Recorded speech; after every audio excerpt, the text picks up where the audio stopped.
I now have the pleasure of introducing two members of the research team at Arizona State University who are investigating microbiota therapy and its impact on autism and Pitt-Hopkins syndrome. Dr. James Adams is the director of the Autism and Asperger's Research Program at Arizona State University. He's published over 150 peer-reviewed scientific articles, including over 40 related to autism. In addition, Dr. Nirmalkar is a research scientist at Arizona State University who is working in the Health Through the Microbes Biodesign Lab. Dr. Nirmalkar's research is focused on understanding microbial communities and their role before and after microbiota transfer therapy. Thank you so much for joining us today. Thanks very much, Christy, for having us. So let me go ahead and start our presentation. And again, I want to really emphasize the tremendous work that Dr. Poritz and Dr. Serdowski have done in preparing this sort of microbiota therapies with support from ACT that we've used now in 4 studies, and 2 more coming up. So our focus is on microbiota transplant therapy for autism and for a very rare single gene condition involving severe symptoms in children, severe autism called Pitt-Hopkins. Just a little background is that roughly 40% of children and adults with autism have chronic gut problems, constipation, diarrhea, bloating, and pain. And our study and quite a few studies now have shown a strong correlation of worse gut symptoms, worse autism symptoms. If you're in pain, you're going to be more irritable, more aggressive, more self-injury, but we found it goes way beyond there. The newest research we've done shows that now over 90% of children with autism have high levels of metabolites that are toxic and that are present and come from bacteria and yeast. One example, paracresol, there are 17 studies, every study showing it's elevated in autism. We know it's toxic in many ways. It's a kidney toxin. It is a toxin to mitochondria. It disrupts neuron growth. It disrupts neurotransmitter function. It acts as an antibiotic in the gut. It has many, many toxic characteristics. But we discovered it's not just paracresol. There are many, many other bacteria and yeast metabolites that have similar effects. What is exciting is that the only study we know of on how to decrease paracresol was our first microbiota transplant study showing that we were able to decrease it down to normal levels. So in our first study, we found that we're also able to greatly improve GI symptoms, that gut symptoms initially reduced to 80%, and then 8 weeks later remained very, very much improved.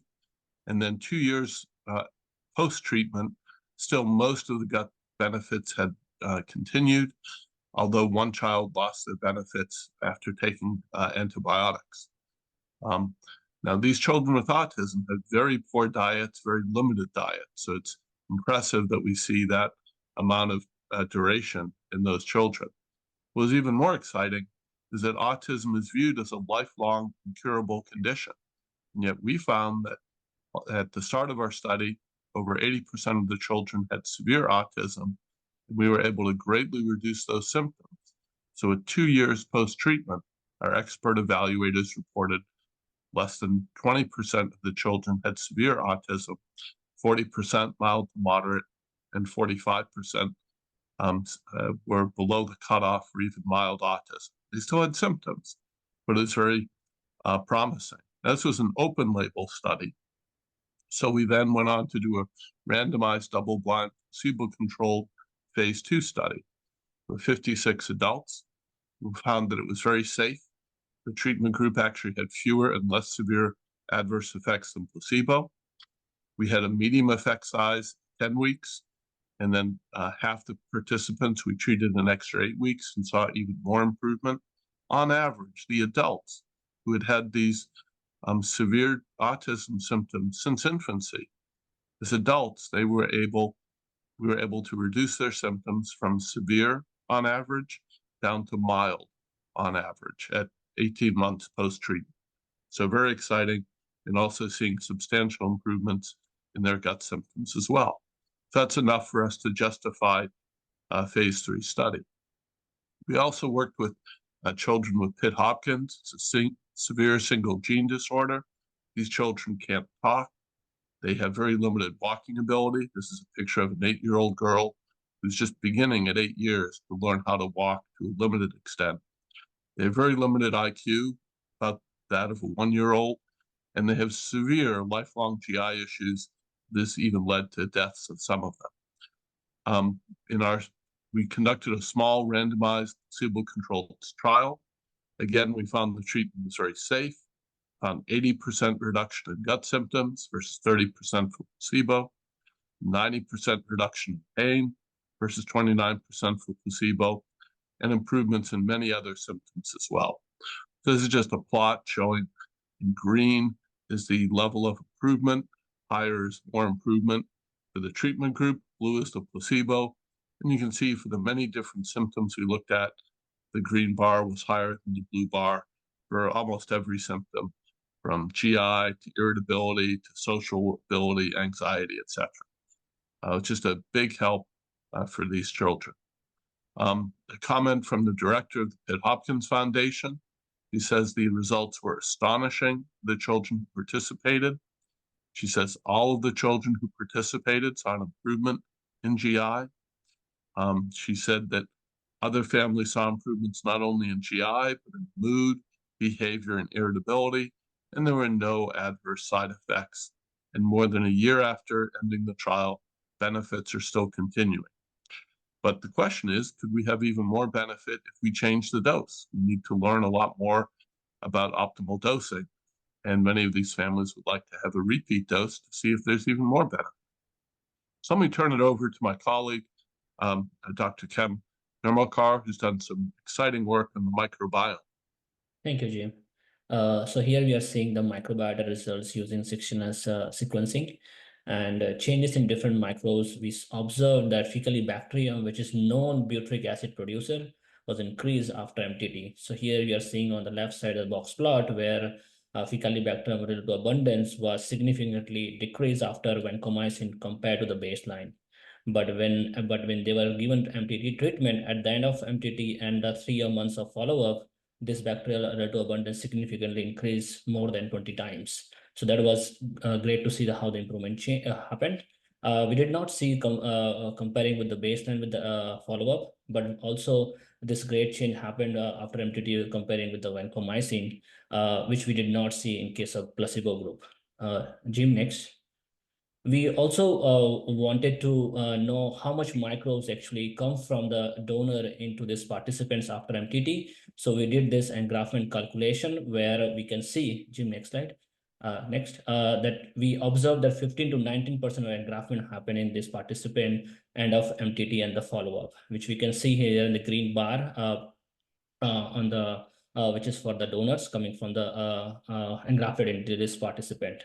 When we compared that with the placebo, which the engraftment was 0 to 1%, which makes sense because this participant did not have any MTT treatment. But another most important thing we wanted to know is that what are the microbes within this 15 to 19%. So we dig down a little bit more, Jim, next. And we saw that most dominant bacteria were Faecalibacterium and Bifidobacterium in this engrafted bacteria. And just to remind you that, next slide, Jim, next. That this Faecalibacterium was the most dominant one in this engrafted out of 5 most top engrafted bacteria. But also this Faecalibacterium was seen in the previous slide when the bacterial abundance significantly increased after MTT. Next, next, please. So we also know that Faecalibacterium is a known bacteria to produce butyric acid. So we measured the butyric acid in fecal samples, and interestingly, we observed that the butyric acid concentration was significantly increased at the end of MTT and the follow-up, comparing with the baseline for the follow-up.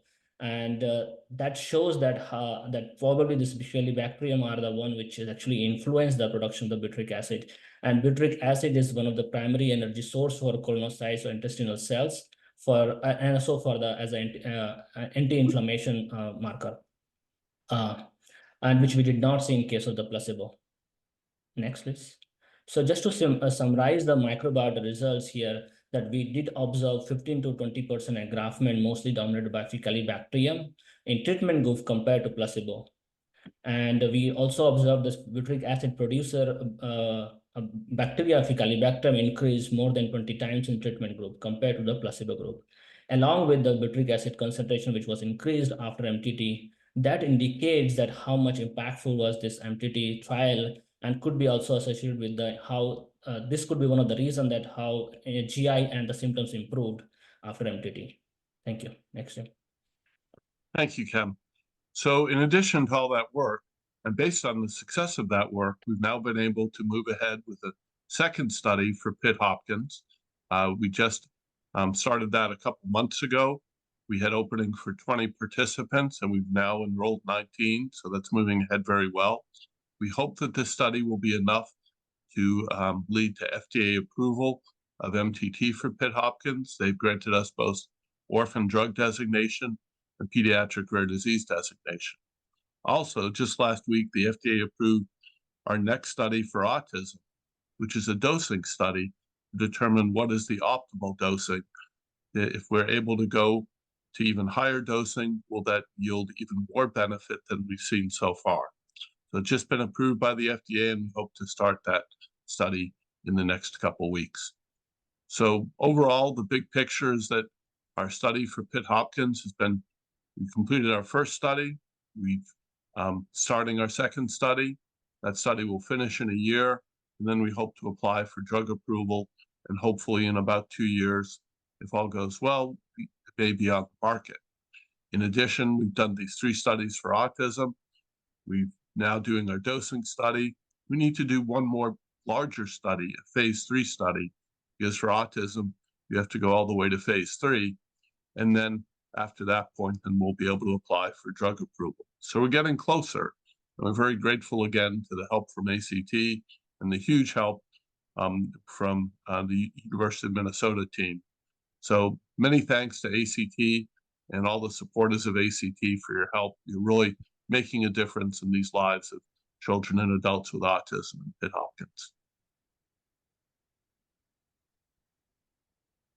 Thank you so much, Dr. Adams and Dr. Nirmalkar. We really appreciate you joining us today. We do have a few questions already in the docket, and if anyone has any questions that they haven't submitted yet, please feel free to do so. So the first question is, you shared specific bacteria and metabolites that are associated with autism, as well as how engraftment information from the trial really targeted certain specific strains. Were donors specifically chosen based on their microbial composition for either of these trials? We worked with one donor for the Pitt Hopkins trial and for the child study, the second child study, which I didn't mention here. So we had a theory as to what might work best, but I think we still have a lot more to learn from that. Dr. Koretz, I don't know if you want to say more about that. That sort of falls into our program responsibility. So we looked at the data of patients with autism and to understand or to see what taxa, which bacterial groups may be missing in them. Then we looked at also at the results of our first study and saw, which really showed improvement, as Dr. Adams said, in both GI and neurologic symptoms.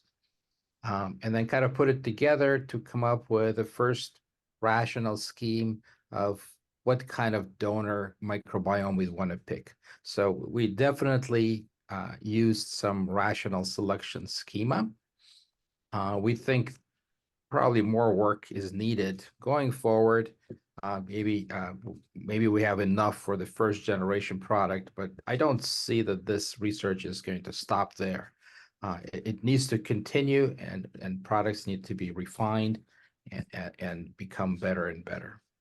But this is exactly the kind of information that's needed. If you just study association studies and see what's there and what's not there. There's a lot of differences. What we're doing is interventional studies that we can correlate with clinical outcomes and then look at what happens to the microbiome. That's really how you have to move forward. Thank you. The next question is, what other means exist for shifting or improving the balance of the gut microbes? Do any dietary disciplines exist that can shift that balance? And when does the balance require treatments of healthy bacteria? There have been many studies of diets. We just published a review study based on survey data from 1,200 autism families about pros and cons of different diets.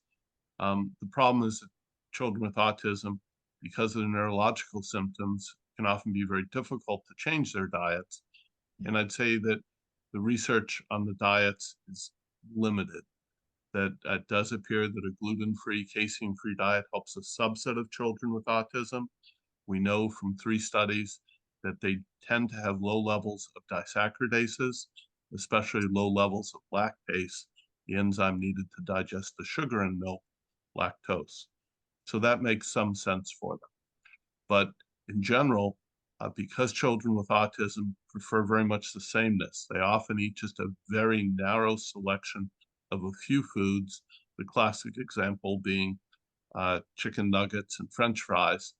And so that's a very unhealthy diet. So trying to diversify their diet with a broad range of fresh vegetables and fruit, and also whole grains and legumes to get that fiber. I think fiber is very important for these children.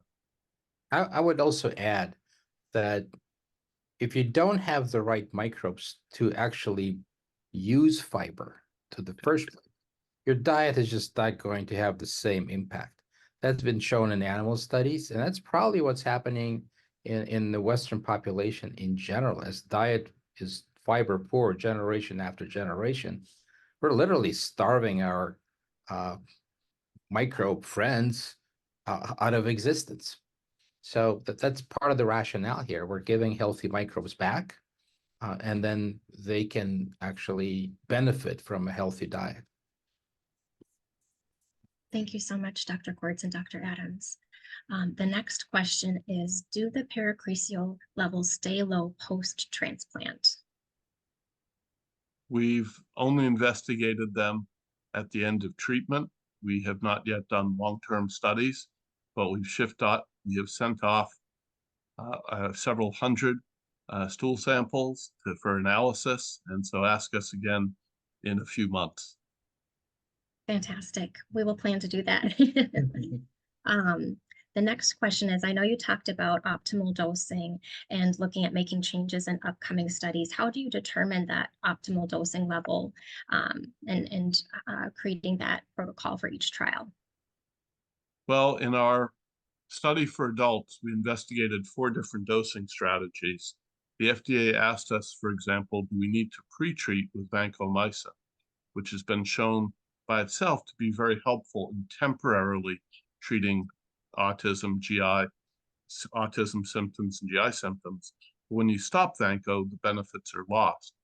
So we found in our study that the children who received pre-treatment with vanco and had 18 weeks of treatment did substantially better than those who did not have pre-treatment vanco and had only 8 weeks of treatment. So what we need to do is in our next dosing study, we're comparing varying the maintenance dose, because we think that could be very important. What's so surprising is that unlike a C. diff infection, where treatment results in symptom improvement in a few days, with autism, it seems to take many weeks to see improvements in GI symptoms and even more time for improvements in autism symptoms. And so we have a lot to learn, and that's where the work that Dr. Nirmalkar is doing and our collaborator Rosie Krajman-Brown on microbiome will give us much more precise information in trying to assess behavioral changes and symptom changes. So I think that work is going to really be helpful in pinning down which microbiota are changing and also the metabolites that are changing. That will move us greatly ahead in figuring out the best dosing strategy. Well, thank you so much. We look forward to hearing more updates as your work progresses. Thank you so much, Dr. Adams, Dr. Nirmalkar, and Dr. Kramalnik-Brown, who couldn't make it today, for all the work that you're doing for these patients. Thank you so much. Thank you.